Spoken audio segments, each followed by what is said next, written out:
এক ছিল ছোট্ট গ্রাম, সবুজ ধান, সরু পথ আর কুঁড়ে ঘর। সে গ্রামে বাস করত একটি কৃষক। কৃষকের 3 ছেলে মেয়ে। সে একদিন হঠাৎই অসুস্থ হয়ে পড়ল। তার বড় ছেলে তাকে বলল, বাবা, আমি কাজ করে সংসার চালাবো। বড় ছেলেটি একটি দোকানে গেল। সে বাজারে ঝাড়ু দেওয়া, বস্তা টানা সব কাজই করতে থাকলো। এদিকে মেয়েটি কাপড় সেলাই করতে লাগলো।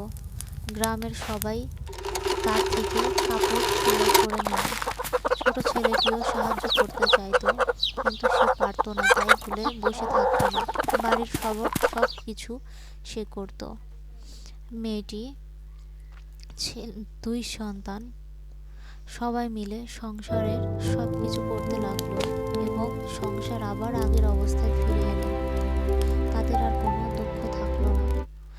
বাবা খুশি হয়ে তাদেরকে বললেন, আজ থেকে আমি কাজ করব, তোমরা আবার আগের মতো স্কুলে পড়াশোনা শুরু করবে। এটা শুনে তারা সবাই খুশিতে হাসতে লাগলো। তারা আবার পড়াশোনায় মন দিল। বাবাও এদিকে তাদের এই অবস্থা দেখে অনেক খুশি হলো। গ্রামের লোকজনও অনেক খুশি হলো তাদের এই কাজের জন্য।